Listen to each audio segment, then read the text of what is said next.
And we are live. Welcome to another episode of the New York Information Security Meetup podcast.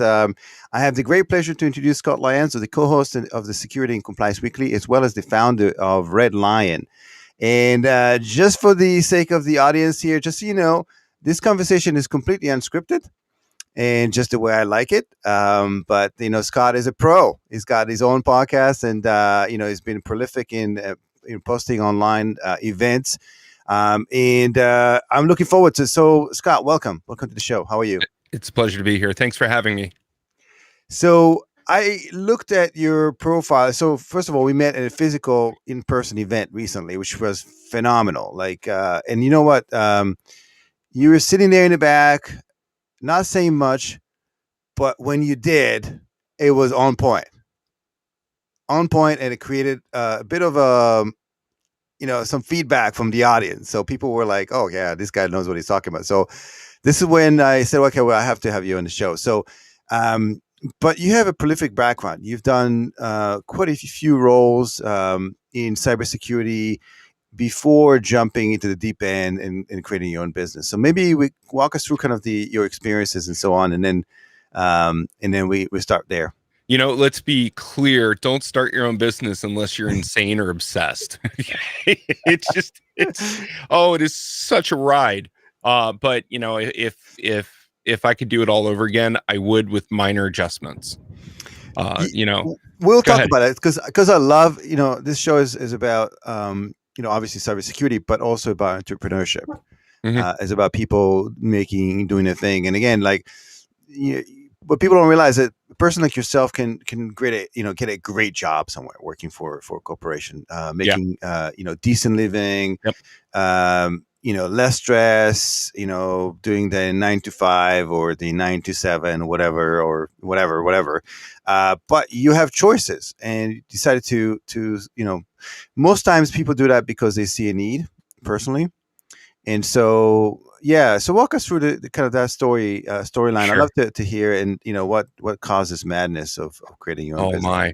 My. So I've done a lot of information security work for a lot of different people, and I don't take the typical view of, a career is a career, right? I look at it as a way to pay the bills because, it supplements the lifestyle that I want to have and, that I choose for my family, and one that matches what my wife does. So information security for me has been a real passion for a very, very long time. I've worked for USCIS, I've worked for DHS, I've worked for the Pentagon, I've done stuff at some 3-letter dark hole agency in Maryland. I was the right hand of the CISO of Discovery Communications, and have seen the state-sponsored attacks, have seen the stuff coming from overseas. And it's just, if there was one place that I could really pinpoint where a lot of businesses are really struggling, it's doing the basics of cyber. But that's a very complex answer, right? To understand why businesses are failing at doing that, you have to understand how cybersecurity is viewed inside of a business. Does that make sense? Well, the people that I've talked to in this podcast always said it's all about the business first. Mm-hmm. In understanding the connection of where the business is and what the requirements from a security perspective is really paramount to have a successful security policy in place. Mm-hmm. And a lot of times, security professionals forget that they service the business, not the other way around. And a lot of times when, I ask like CISOs, okay, what do you do when you first come in, the first, 60, 90 days? And a lot of them were, hey, first and foremost, I try to figure out, what is important to the business? What are the crown jewels? How do I protect it? What are kind of the operations? And first and foremost, what is required to be protected as a company? And that's not trivial at all. No, it's not. And in fact, if you're listening to this podcast and you're brand new to the CISO role, I might recommend that you get a gap assessment completed. What that'll do is it'll show you where you are. It'll show you what you need to get done to move forward. And it should also produce a roadmap. So that way you can work with time, budget, money, resources, and be able to figure out how long it's going to take you to understand that gap. Right. And that gap is just so major important. And this is whether you're in a small business or a large enterprise. It doesn't matter. It's the same across the board. You have to look at it this way. A computer is a computer. It doesn't matter. What does matter is where the data is going, how the data is transformed on that machine, and who has access to that data. So, Scott, from a gap assessment perspective, why can't someone just watch a couple YouTube videos and then decide, okay, download a list of gap assessment and go for it? Why necessarily require they somebody like totally yourself? could, but the big sticking point here is time, budget, money, resources. Do you have the time? Do you have the budget that you can actually pay somebody else to do it? Do you have the resources available to help you in your journey? And do you really do that as part of your job? A lot of the security work can be outsourced to people that are constantly doing this, that know what to look for, that are seasoned professionals in the business. And it's not a trivial pursuit, right? To borrow the coin. It's not a trivial pursuit to sit back and say, okay, well, we need HIPAA, we need PCI because we're taking in credit cards, we need CMMC because we're dealing with the government. When you're trying to break all of this down, that gap assessment is just so important for level setting where you're coming into the business at that point of time. Does that make sense? Yeah, absolutely. So when you come in and do these gap assessments, there's a lot of things that come up. I'm assuming. How do you then decide, what kind of the actions to take after the fact and where to focus on? Because again, you mentioned there's limited time and budget and so on, and then also from a risk perspective, a lot of times the best bang for the buck. What should the business do first? So, what is your kind of modus operandi when you are where you kind of okay, gap assessment is done. Now moving forward, how do we fix it? Right. So, and that's actually a really great question, because a lot of people get short-sighted in that we've done the gap, we're good to go. And that's actually not the case. Realistically, if you're a CISO or you're somebody in information security at a director or above, you have reports. What you should be doing is reaching out across the business and reach out across the aisle over to finance, or start talking with the CFO, or start talking with your VP of business development, and see where the major contracts are, and making sure that your systems fit contractual obligation.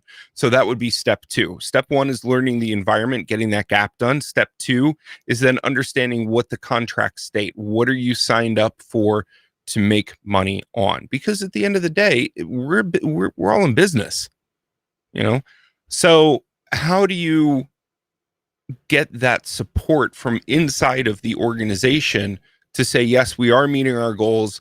Yes, we are meeting our SLAs. Yes, we are providing secure systems. Yes, we are enhancing what we're doing because we understand what the risk to debt profile looks like. We understand where the risks are in the business, and we also understand how those risks translate almost immutably to debt, and we can account for that. Right. And how do you determine then the success factors? That's, that the question number is 2-part question, success factors.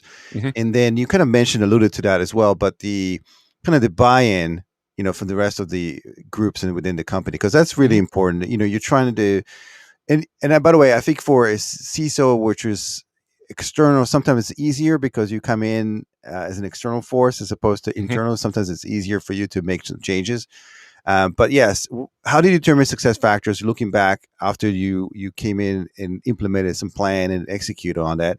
And then how do you get buy-in, from the groups within the company?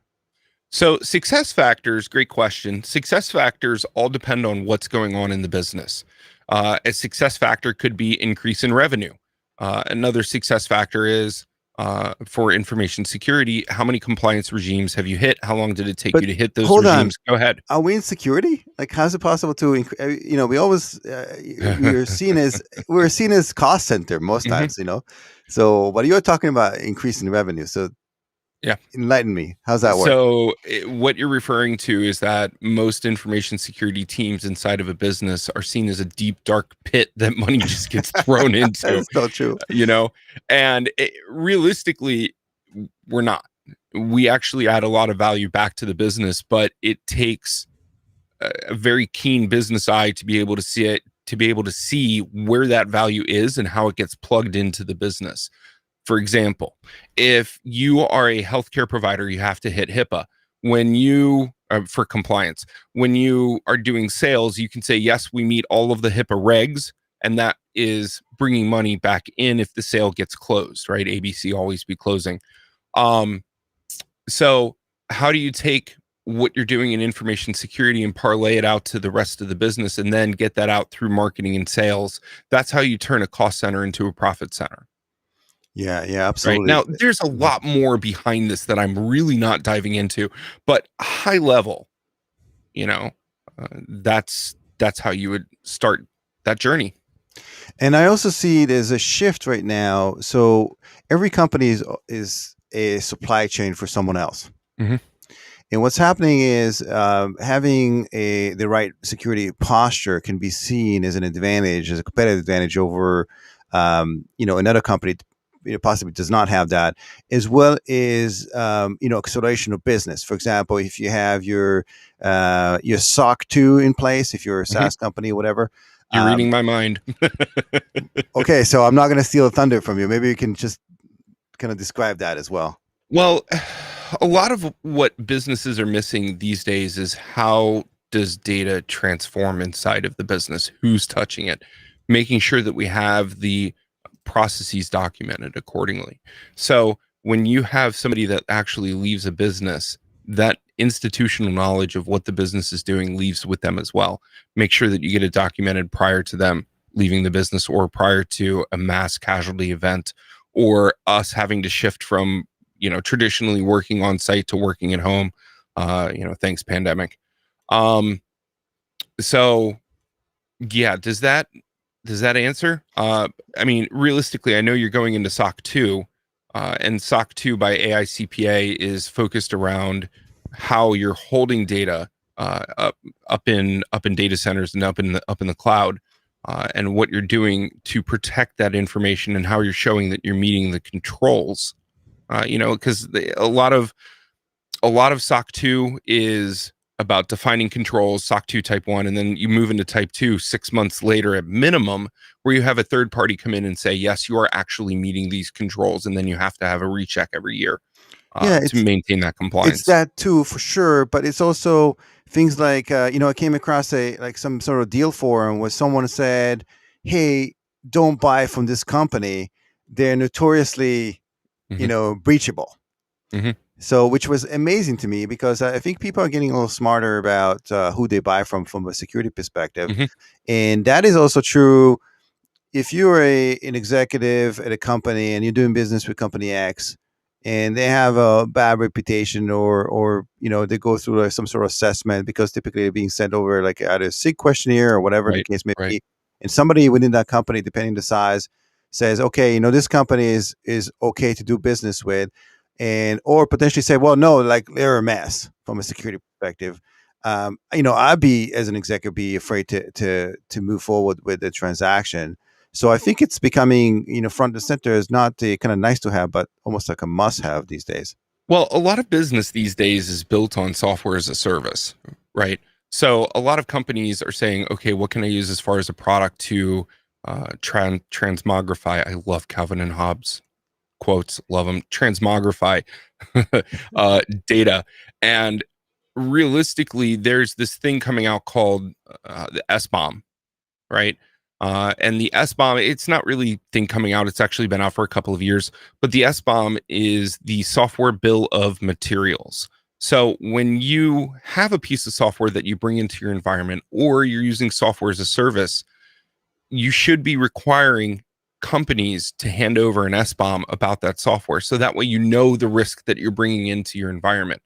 Uh, we have a major problem right now, and we've seen it through all of the breaches that have been happening of supply chain attacks.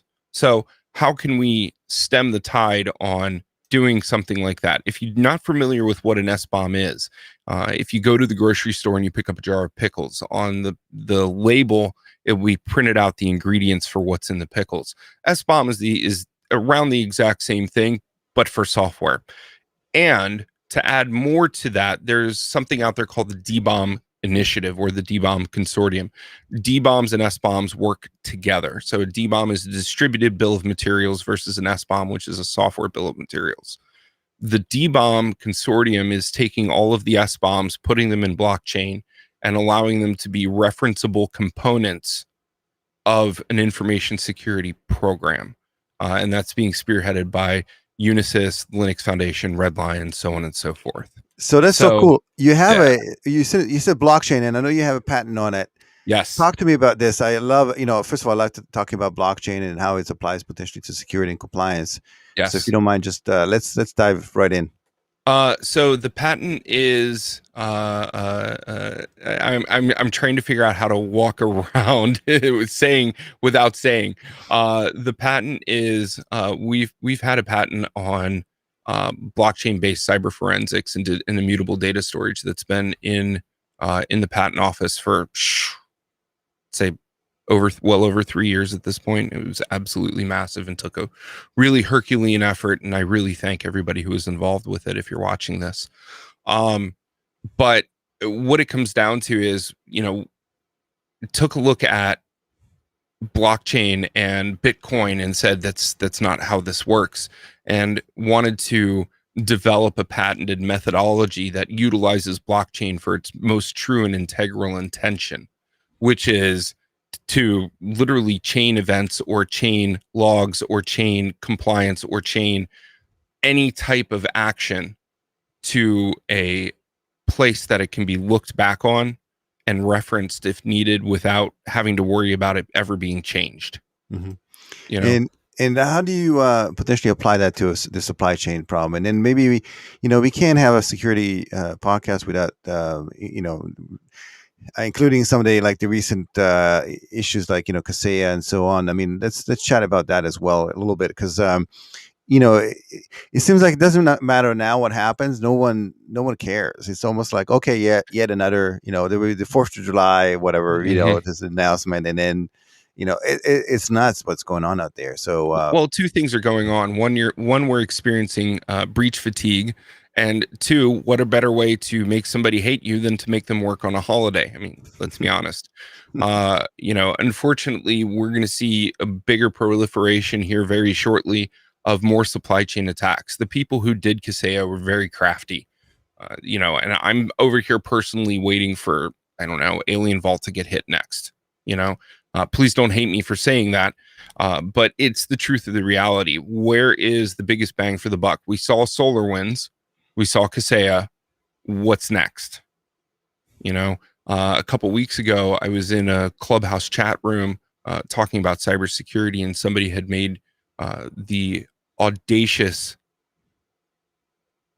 statement that a water supply system would be hit in the next 2 weeks. And sure enough, it got, the one in, I think it was PG County, Maryland, got hit.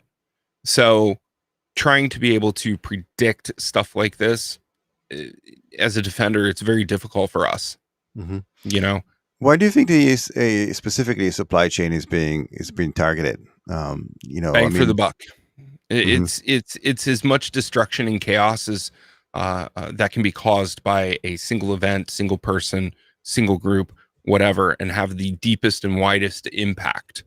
So supply chain is usually not just one business; it's usually multiple businesses, and in the event of Kaseya, it was well over 100 businesses, smalls and mediums, that got hit with it. So, where can you put the most value into ransomware, and how are you going to do it? Ask yourself that question, and then you'll come to the answer. Now, what can potentially businesses do to protect themselves? I mean, it's something that's, as you mentioned, I know it's $1 million question, or actually it is probably like the 10 Bitcoin question or whatever. I don't even know if 10 Bitcoin would cover the $1 million. Yeah, you're right. Well, maybe in 5 years, Right. What can businesses do to protect themselves? There's a multitude of things. Make sure that 2-factor authentication is on. You're using strong encrypted passwords. You're providing a VPN for remote workers. You're providing security awareness training. And to touch on that just for a hot second, it's not just for the employee. if you're an employer and you're listening to this, don't just think that security awareness training stops with the employee.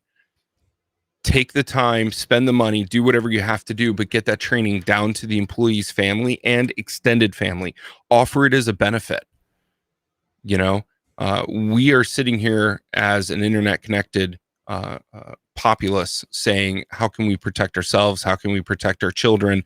How can we protect everybody else from doing really, really harmful things that it's going to take a lot of money and time to fix? Mhm. So if you can get that security awareness training down to the extended family, good on you. The other thing is teach people not to click on shit, So before we right? jump into the second one, Oof. from let's go back It's to funny t-shirts for because that. in security and computers, we have layer 1 through 7, right? The OSI model.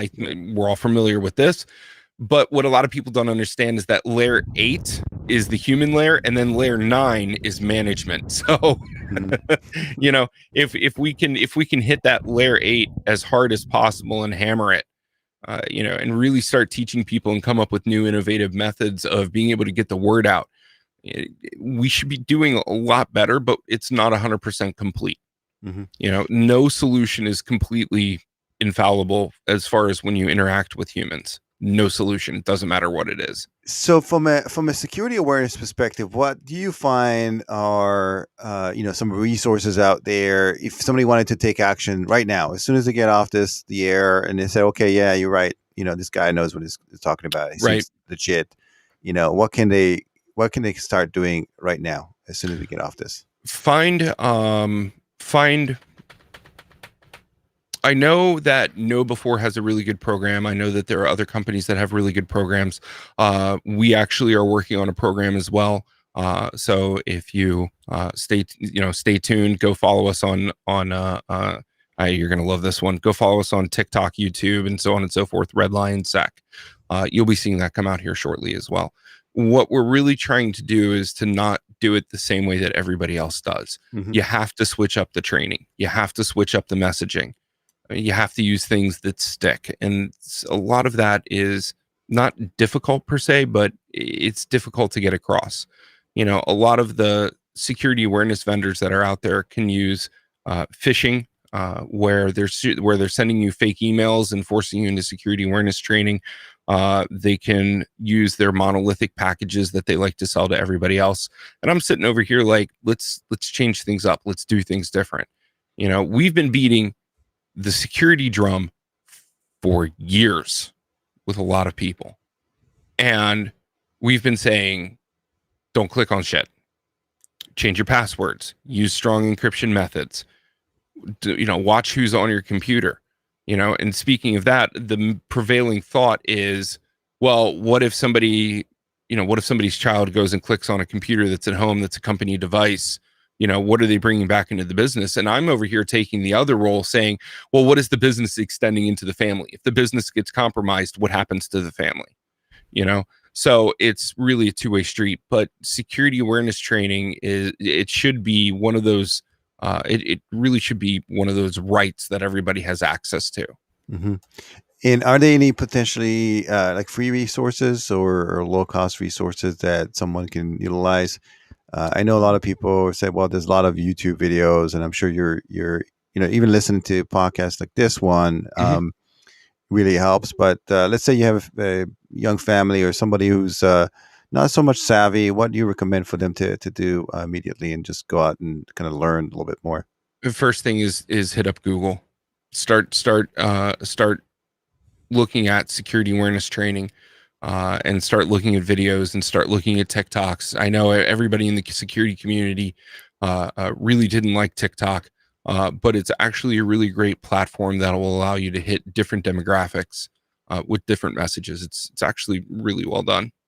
So there are a lot of free resources out there. Freemium is the best policy Hmm. when trying to do this stuff if you are not backed by a corporation, because of the cost of security awareness training to the masses. So it's amazing because people when I think TikTok, I definitely don't think about any kind of security awareness training. Right, So right. is that changing? Is there like content there that's worth consuming? There's a lot of content that's definitely worth consuming, and it's not just about security awareness training. It's also about how to hack, how to do things, how to be an information security professional taught by information security professionals.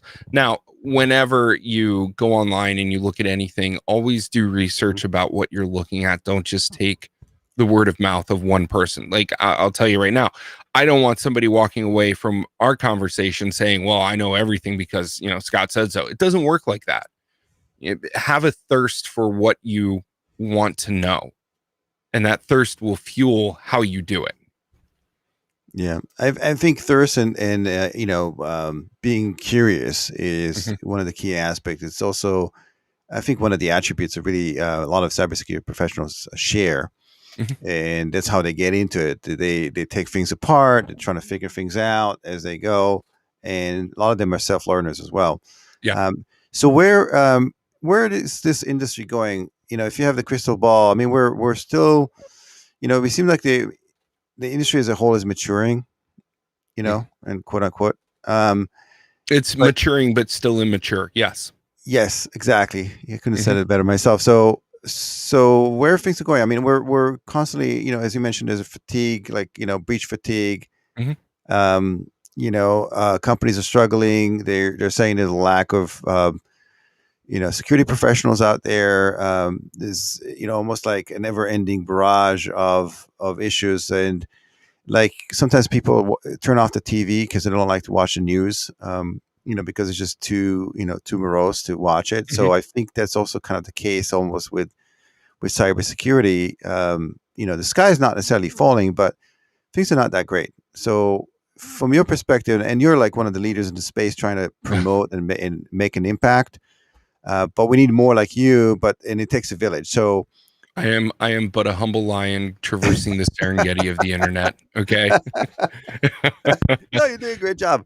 Seriously, um, if there's only very few people that actually generate content, Scott. And if you don't know that. I think there's like from everybody's out there, uh, very few people do what we do because it's not easy. It's not easy right, to take it. And we listen. You took the week off. You were injured.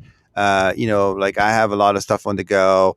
right. We all have stuff on the go, right? So we all have things to do, and trust me, putting yourself out there is not easy. So from your perspective, uh, I've got my hat on. I'm ready to read the crystal ball now. yeah, let's do it. You're legit, Oh Scott. I my. mean, nobody ever I'm put sorry. a, I a had hat to. like that before. That's Um, awesome. So if I I were should to get one read, too. What do you recommend? I'm bald, so I'm not like. if I were to read the information security crystal ball, we're going to see a bigger rise in breaches. That's going to keep going. We are still going to have, even years down the road now, we're still going to have an impact of people not being in information security. Unfortunately, a lot of companies take the role of one security person to 1,000 people. It shouldn't be that way, but it really is. And right now, industry C levels are having a real issue with buying technology versus buying people and putting process in place. They say, "Ooh, the new shiny, I can do so many things," and then nothing gets done. We made the purchase, yay, we've spent money, yay, but do we have the time, budget, money, and resources to be able to put it in place and configure it? Does that make sense? It totally does, and also from a buying, buy perspective, projects and so on. I mean, it's crazy because a lot of times it takes companies so long to go through the purchasing process. Mhm.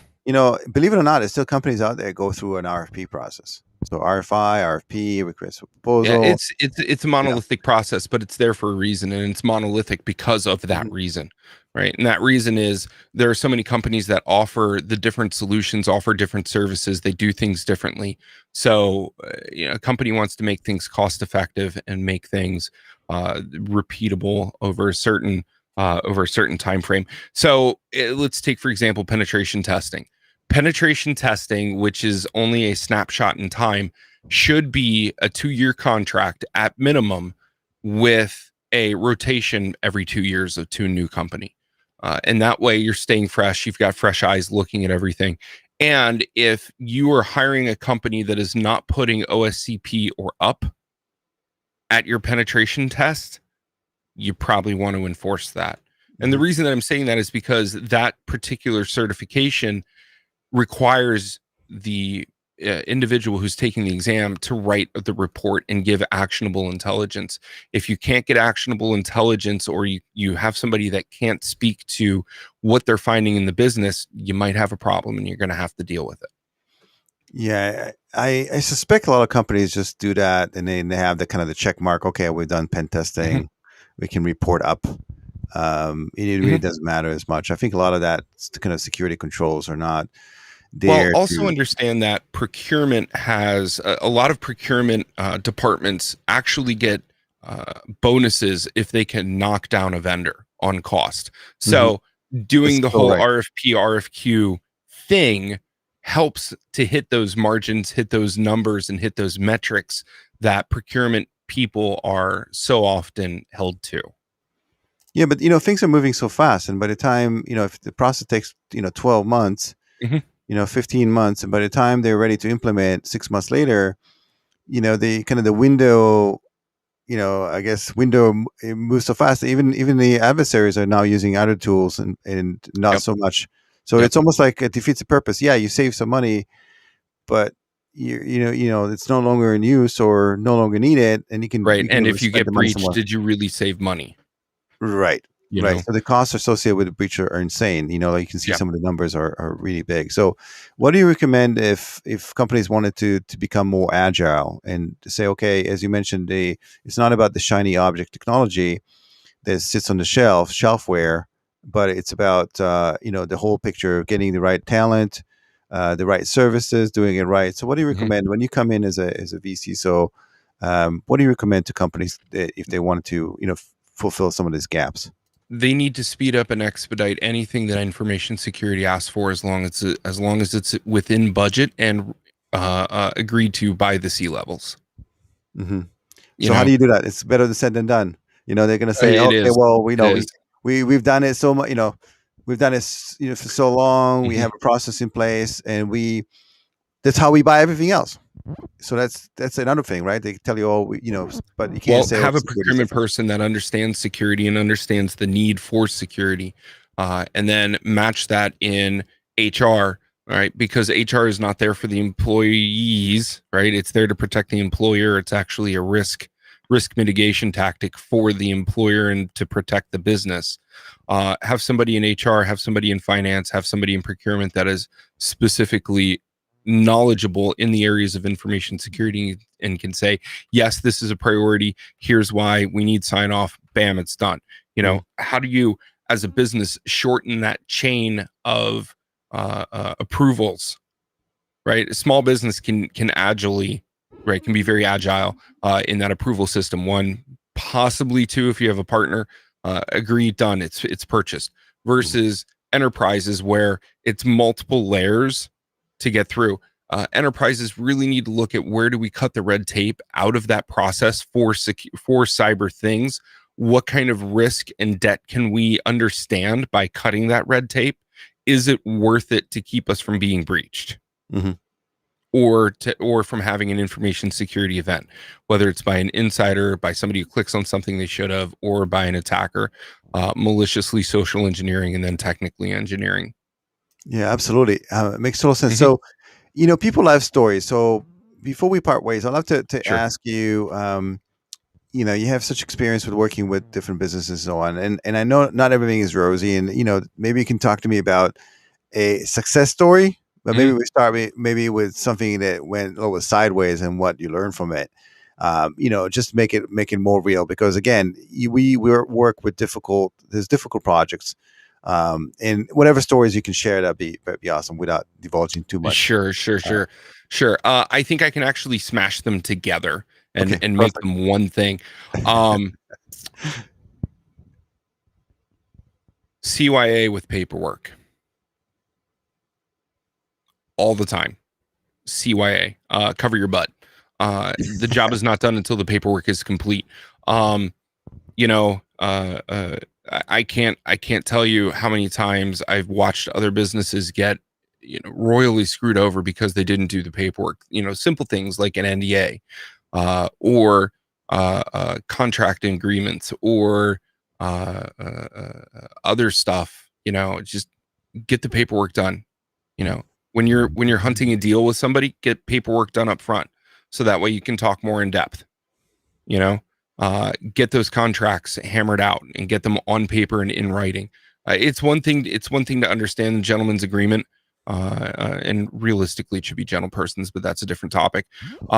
Gentleman's agreement is still held to in court systems, but if it's in writing, there's no